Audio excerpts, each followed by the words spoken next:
This is Jesus Manuel Mena Garza for RV and Travel Adventures. I'm in my kitchen, my kitchenette, whatever you want to call it. The dining room, little small dining room off the kitchen. Then there's the dining room, then there's a formal room, and there's a living room. There's all kinds of crap in this house. So today I'm going to be talking about new laws for all you RVers out there that have good size motorhomes or want to buy one in the upcoming year or two.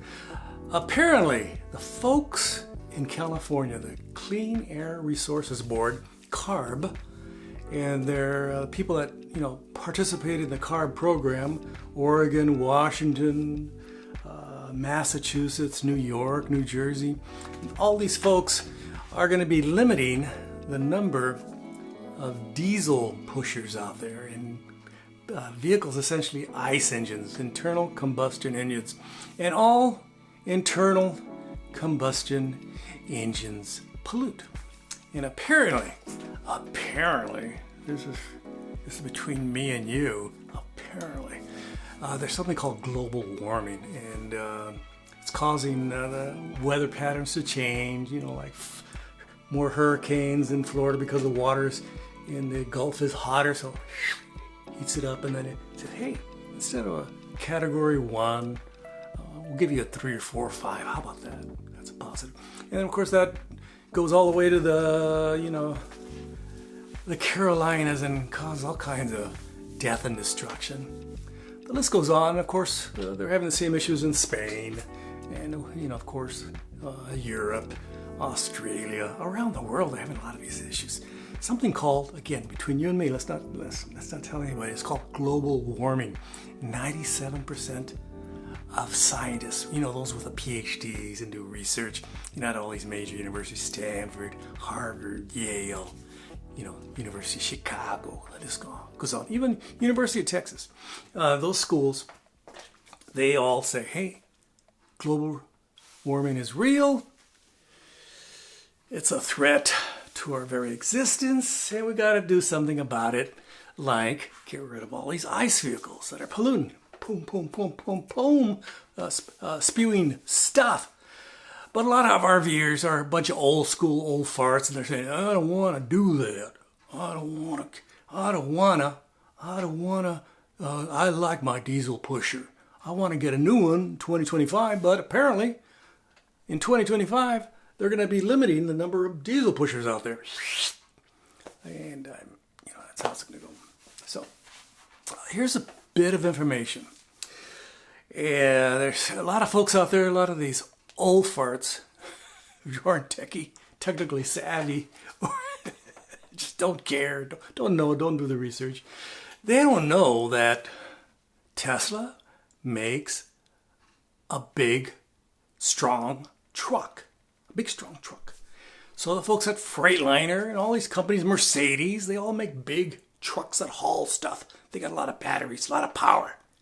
Super powerful trucks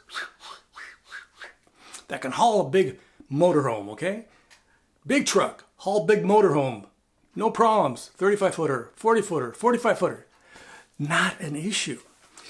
And I'll be very straightforward with you. Most liberals out there aren't in love with Elon Musk. All his tech bros, they all love him because, they're making money. He's doing pretty good economically. And he's the number 1 richest person in the whole universe at this time. But California doesn't love him. Why would they do something that would benefit, Elon Musk and his ilk? It's because it's the right thing to do to keep the air nice and clean. So they're trying to lower the pollutants in the air. Again, they're trying to lower it down. And it doesn't lower down because you ask it nicely. Can you lower down your emissions, all you vehicles, please? We would greatly appreciate it. I would like to, breathe better. I don't want that brown haze on the horizon, etc., etc. And this flooding has to stop. Please, global warming, stop that. It doesn't work that way. You actually have to decrease your pollution. And that means move away from ICE vehicles. Again, move away from internal combustion engines to EVs, and they are available. It's just a matter of the will, the desire, the motivation of these EV, these RV companies, these big, Newmars and all these companies like that. In Winnebago, etc. They make these big ones, monstrosities, 40, 35, 40, 45 footers. They just have to buy the chassis from these companies that make them right now. Say, hey, can we order a couple hundred of those? And I say, yeah, we can do that. No problem. Can we order a couple of hundred from you, Mercedes? No problem. From you, Tesla? No problem. From all the different companies out there making them? No problem. Volvo, can we buy them from you? No problem. They'll sell them to you. They'll be more than happy to make them, the chassis, and you can build your little dream RV on top of it. Hey, I like those recliners. Very nice recliners. Big screen TVs, all kinds of fabulous stuff. So a lot of old farts, these old people that I see, and some young folks too, are going, oh my God, how are we going to do this? It's going to take a while, to be honest with you. It's going to take maybe a year, maybe two. It's going to, the motorhome sales are going to go down for a little bit. Used sales are going to go up. So if you have a used motorhome, you can sell it, make some cash.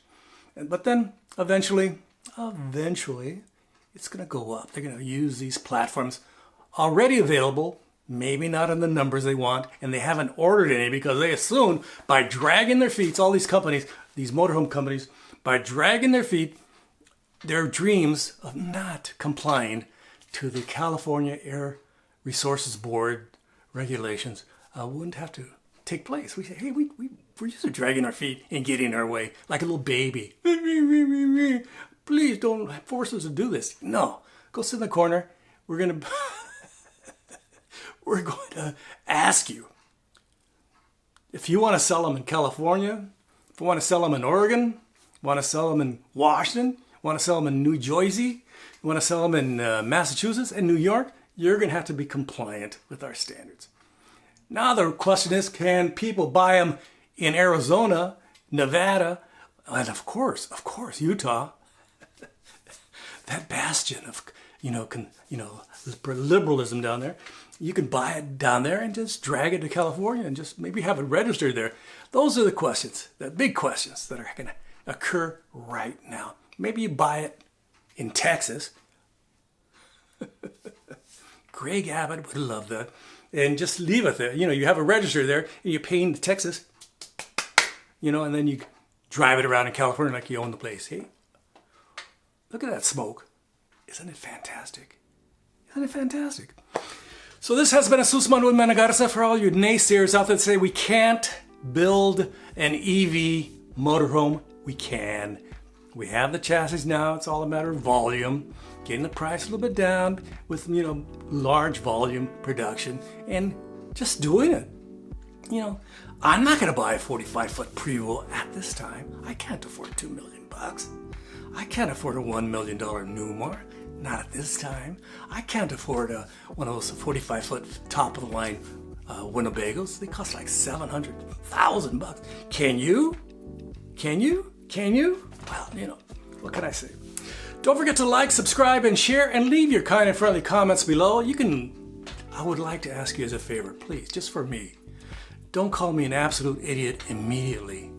Don't say, hey, EVs use more energy and burn more coal, and, they destroy the environment at an unprecedented pace as compared to, internal combustion engines. You ever heard of solar? You ever heard of that? You heard of wind power? You heard of geothermal? There's a lot of different types of energy that are very, very, very clean. Again, don't forget to like, subscribe, and share. I would greatly appreciate it. And leave your kind and friendly comments below like I asked you. Be nice. Just be nice, okay? Below, gracias. And ring the bell for future notifications. Thanks for checking out my channel, RV and Travel Adventures. My name is Jesus Manuel Managarza. I live in Fort Worth, Texas. Gracias. Adios. Bye-bye.